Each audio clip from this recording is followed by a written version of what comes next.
Good morning students, लक्ष्य में आप सभी का स्वागत है। मैं एस के भारती आज आप लोगों को micro processor and micro controller के ऑब्जेक्टिव सीरीज का तीसरा यानी 2B बनाने वाला हूँ। 2A इसके पहले था, 2B अभी है, तो इस पे एक एक करके क्वेश्चंस को हम लोग सॉल्व करते हैं। चलते हैं पहले क्वेश्चन की तरफ। पहला क्वेश्चन आपके पास है, microprocessor perform the same function as. Microprocessor perform the same function as. ठीक, क्या कहता है microprocessor perform the same function as, किसके जैसा microprocessor same to same काम करता है? क्या मेमोरी के जैसा काम करता है? पहला क्वेश्चन है, क्या मेमोरी के जैसा काम करता है? ठीक, क्या मेमोरी के जैसा काम करता है? क्या सीपीयू के जैसा काम करता है? क्या output device of a computer की जैसा काम करता है या input device of a computer की तरह काम करता है? तो यहाँ आंसर है नहीं सर, सीपीयू की तरह काम करता है। सीपीयू को ही माइक्रो प्रोसेसर कहा जाता है। फिर से सुनिएगा मेरा बात को, माइक्रो प्रोसेसर और सीपीयू एक ही बात है। अगर हम कहीं भी माइक्रो प्रोसेसर बोलते हैं तो उसके जगह पर अगर कोई सीपीयू बोल देता है तो कोई गलती नहीं होगी, यानी माइक्रो प्रोसेसर का ही दूसरा नाम सीपीयू बोला जाता है। तो यहाँ पर आंसर होगा बी नंबर एग्जैक्ट आंसर होगा आपका, बी नंबर एग्जैक्ट आंसर होगा। चलिए नेक्स्ट आगे बढ़ते हैं हम लोग, नेक्स्ट क्वेश्चन पे चलते हैं। 19 number, micro processor is a blank device. अब देखिए यहाँ पर ऑब्वियस सी बात है, आया है एलएसआई, एमएसआई, ठीक है, ये सब होता क्या है? क्योंकि इसके बारे में आप बहुत अच्छे से नहीं जानते हैं तो मैं थोड़ा सा इसको एलोबरेट करना चाहूँगा, होता क्या है। एक्चुअली में माइक्रो प्रोसेसर में जो आईसी बनते थे, क्या बोला मैंने, माइक्रो प्रोसेसर में जो आईसी हमको अभी पढ़ने को मिलेगा या आईसी में कुछ पिन होते हैं, सही है, पिन भी है सर, लेकिन इसके अंदर कुछ कंपोनेंट डाले जाते हैं। कितने ट्रांजिस्टर डाले जाते हैं, इनकी संख्या के आधार पे हमने टेक्नोलॉजी बनाया या टेक्नोलॉजी के आधार पे इसमें संख्या डाली गई। जैसे इसके अंदर आपको मालूम होगा 8085 में 6500 ट्रांजिस्टर्स आपको बताया गया है। कितना ट्रांजिस्टर बताया गया है? 6500 ट्रांजिस्टर बताया गया है। यस सर, आप सही बोल रहे हैं कि 6500 ट्रांजिस्टर बताया गया है। लेकिन अब आप सोचिए कि 6500 ट्रांजिस्टर्स को कौन से टेक्नोलॉजी में डाला जाए, तो टोटल टेक्नोलॉजी का पहले नाम जानिएगा तब तो सुनिएगा। पहला टेक्नोलॉजी का नाम एसएसआई है। क्या है? एसएसआई। देखिएगा, एस, कलर चेंज कर लें भाई, ठीक है, एसएसआई। दूसरा नाम है एसएसआई के बाद एमएसआई, एमएसआई के बाद एलएसआई, एलएसआई के बाद VLSI, उसके बाद आता है ULSI। सर नाम तो पहली बार सुन रहे हैं ये सब। यस, इसका नाम होता है small scale integration, small scale integration, small scale integration, याद रखना है। दूसरा है medium scale integration, medium scale integration, medium scale integration. Okay, large scale integration, large scale integration, large scale integration. दूसरा है very large scale integration, very large scale integration. और है एक का नाम है अल्ट्रा लार्ज स्केल इंटीग्रेशन। ठीक, तो आपको सबसे पहले सबका नाम याद रखना होगा। एक का नाम है स्मॉल स्केल इंटीग्रेशन, एक का नाम है मीडियम स्केल इंटीग्रेशन, एक का नाम है लार्ज स्केल इंटीग्रेशन, एक का नाम है वेरी लार्ज स्केल इंटीग्रेशन। नाम को अच्छे से देख लीजिए, सभी का नाम आपको मिला। सर नाम से आगे सर सुनिएगा, सभी में ट्रांजिस्टरों की संख्या अलग अलग होती है। 0 से लेकर 9 ट्रांजिस्टर अगर डाले गए, ठीक है, तो हम लोग उसको कहते हैं 0 से लेकर 9 कंपोनेंट। ट्रांजिस्टर मत लिखिए, क्या लिखिएगा?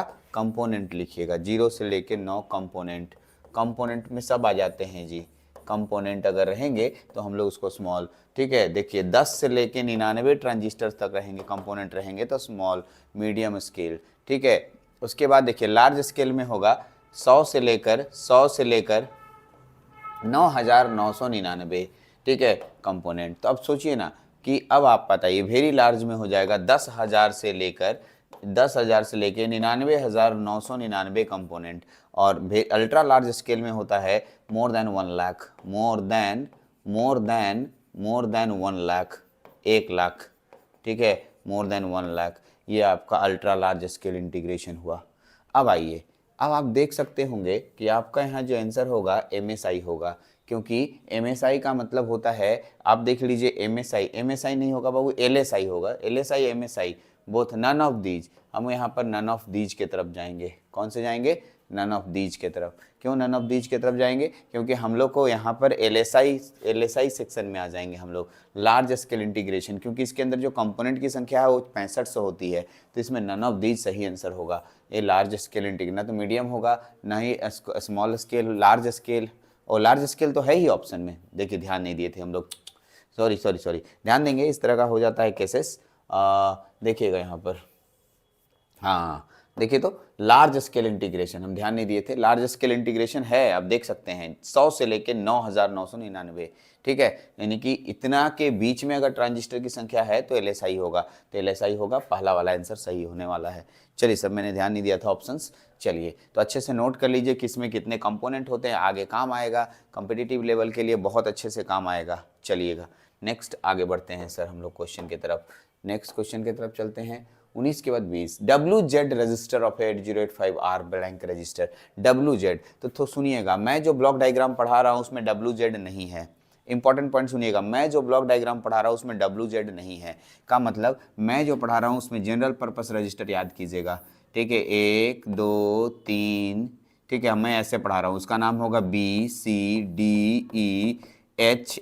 हमने इतना ही पढ़ाया है जनरल पर्पस रजिस्टर। लेकिन कुछ कुछ किताबों में देखने को मिलता है, मतलब इसके जो नेक्स्ट वर्जन आया था 8085 का, जो नेक्स्ट वर्जन आया था उसमें 2 और रजिस्टर थे, उस रजिस्टर का नाम सुनिएगा, उस रजिस्टर का नाम था, ठीक है, उस रजिस्टर का नाम था WZ,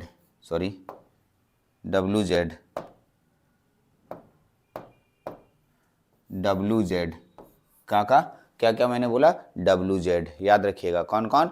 WZ, एकदम सही है, WZ ये रजिस्टर है। तो इनको आप क्या नाम दिए थे? इसका नाम दिए थे जनरल पर्पस रजिस्टर, याद कीजिएगा, जनरल पर्पस, ठीक है, जनरल पर्पस रजिस्टर, याद, इसको क्या बोलते हैं बाबू? General purpose register. WZ को क्या बोलते हैं?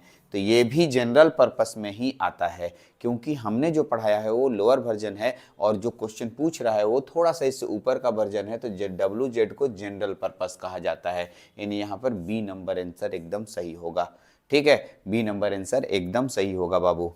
चलिए आगे बढ़ते हैं हम लोग।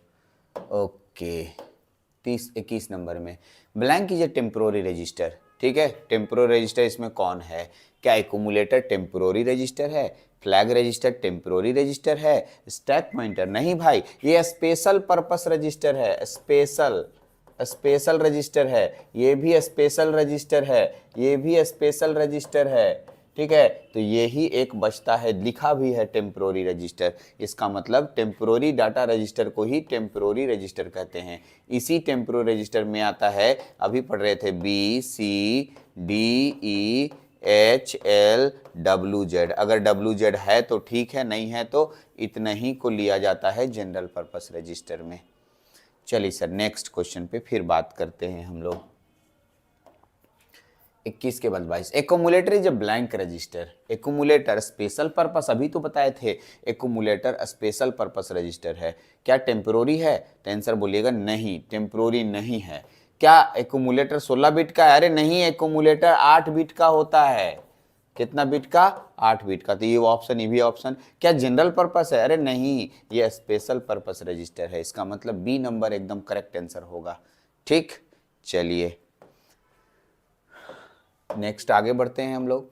22 number, 23 number, flag register is a blank register, flag कैसा रजिस्टर है? फ्लैग क्या 16 बिट का होता है? अरे नहीं, फ्लैग टोटल 8 बिट का रजिस्टर है। कितना बिट का रजिस्टर है बाबू? 8 बिट का, तो पहला ऑप्शन तो ऐसे ही कट गया। क्या ये जनरल पर्पस है? अरे नहीं, ये स्पेशल पर्पस रजिस्टर होता है।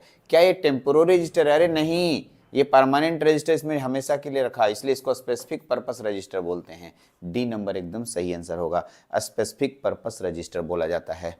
चलिए नेक्स्ट क्वेश्चन पे बात करते हैं हम लोग, और अगला क्वेश्चन आते हैं 24 नंबर पे। 24 नंबर आइए, क्या कहता है, ठीक से पढ़िएगा। पीसी इन ए माइक्रो प्रोसेसर, पीसी इन ए माइक्रो प्रोसेसर मतलब प्रोग्राम काउंटर माइक्रो प्रोसेसर के अंदर क्या काम करता है। अगर एक बार प्लीज प्रोग्राम काउंटर के मेरे नोट्स पे जाएं, आपको पूरा अच्छे से मिलेगा। एकदम पहला लाइन जो लिखा है एकदम वही आंसर है। कहता है count the number of program बिगिन executed by the microprocessor. ठीक है, कितना एग्जीक्यूटेड कर चुका है प्रोग्राम, उसको काउंट करने का काम करता है। ठीक है, ओके। एक है, देखिए सुनिएगा, hold the address of next instruction that is to be executed, जितना इंस्ट्रक्शन हो चुका उसको होल्ड करता है। Count the number of interrupt handled by the microprocessor, भाई ये भी सही है, हम पढ़े हैं हमारे नोट्स में, ये भी भारती सर के नोट्स में लिखा है, ये भी लिखा है। तो तीनों के तीनों सेल होता है प्रोग्राम काउंटर में, तो आंसर होगा ऑल ऑफ द एबव। हमारे पास दे तो दिया है answer all of the above, तो सभी के सभी इसमें ऑप्शंस होंगे। आप प्लीज़ एक बार प्रोग्राम काउंटर के मेरे नोट्स को पढ़िएगा, तो उसमें आपको चारों बात मिल जाएगा, तीनों बात मिल जाएगा जो यहाँ लिखा हुआ है। चलिए आगे बढ़ते हैं नेक्स्ट क्वेश्चन की तरफ। 25 नंबर है, if A micro processor has an 8 bit op code, अरे वेरी गुड, और 8 बिट का ऑप कोड है, 8 बिट का ऑप कोड है, तो कितने ऑप कोड हो सकते हैं, तो 2 का पावर 8 करो ना जी, कितना हो जाएगा, जितना आंसर ऑप कोड निकल गया। कितना बोलता है, number of op code for this micro processor, 2 का पावर 8 256 होगा। ठीक है, 8 बिट है तो 256 ऑप कोड होगा, 256 ऑप कोड होगा। ठीक, ये भी हो गया आपके पास। 26 नंबर के 26, PC is a blank register. अभी बताइए पीसी कैसा रजिस्टर, पीसी मतलब प्रोग्राम काउंटर। ठीक है, पहला सुनिएगा, प्रोग्राम काउंटर, देखिए ध्यान सुनिएगा, एसपी, पीसी और इंक्रीमेंट डिक्रीमेंट में 16 बिट का रजिस्टर है। सब के सब 16 बिट रजिस्टर हैं बाबू, याद कर जाओ, सभी के सभी कितना बिट हैं, 16 बिट। तो भाई 16 बिट तो ऑप्शन आ गया सर, क्या ये सही है, ये हो सकता है, लेकिन और भी तो ऑप्शन है। जनरल पर्पस नहीं सर, नहीं होगा। स्पेशल पर्पस, हाँ ये स्पेशल पर्पस होगा, तो आंसर बी एंड सी दिख रहा है। देखिए ये भी सही है, ये भी सही है, लेकिन ये आंसर सही इसलिए होगा क्योंकि दोनों का ऑप्शन यहाँ पर ले रहा है। ठीक है, तो बी और सी, स्पेशल पर्पस रजिस्टर और 16 बिट का रजिस्टर है। प्रोग्राम काउंटर जो है स्पेशल पर्पस रजिस्टर है और 16 बिट का रजिस्टर, 16 बिट का रजिस्टर है। चलिए आगे बढ़ते हैं हम लोग। 27 number, blank is a 16 bit register. कौन सा इसमें 16 बिट रजिस्टर है, क्या डब्ल्यू रजिस्टर? अरे नहीं, डब्ल्यू रजिस्टर अभी दिखा रहे हैं, देखिए सुनिएगा, डब्ल्यू रजिस्टर को हम अभी दिखा रहे हैं, ध्यान से सुनिएगा। ये मेरे पास इस तरीके से रजिस्टर बनता है जो कि आप अभी तुरंत पढ़ रहे थे। ये हो गया बी, ये सी, ये डी, ये ई, ये एच, ये एल, ये डब्ल्यू, ये जेड। तो ये सभी 8-8 बिट के होते हैं। कितने कितने बिट के होते हैं बाबू? 8-8 बिट के होते हैं। कितने कितने बिट के होते हैं? 8-8 बिट के होते हैं। याद रखना, कितने कितने बिट के होते हैं? 8-8 बिट के होते हैं। तो इसका मतलब डब्ल्यू तो एकदम नहीं होगा। टेम्पोररी डाटा रजिस्टर, इसी को टेम्पोररी डाटा रजिस्टर कहते हैं, ये भी नहीं होगा। 16 बिट का कौन होगा? तो stack pointer, yes stack pointer, अभी तो बताइए 16 बिट का होता है। फ्लैग रजिस्टर 8 बिट का होता है, तो यानी सी नंबर एकदम करेक्ट आंसर होगा। तो आपको सब कुछ जानना होगा एकदम एग्जैक्टली। ठीक है, जितना मैंने बताया अच्छे से क्लियर कीजिए। हमको लगता है इतना ही है, 27 नंबर तक ही क्वेश्चन है, नहीं है? ठीक, तो अब पीछे वाले 2 सेकंड सेट का ये छोटा सा बच गया था, उसका क्वेश्चन है। अब आ रहे हैं सेट नंबर 3 पे बात करेंगे, जो कि नेक्स्ट वीडियो में आएगा। इस वीडियो में इतना ही। Thank you very much.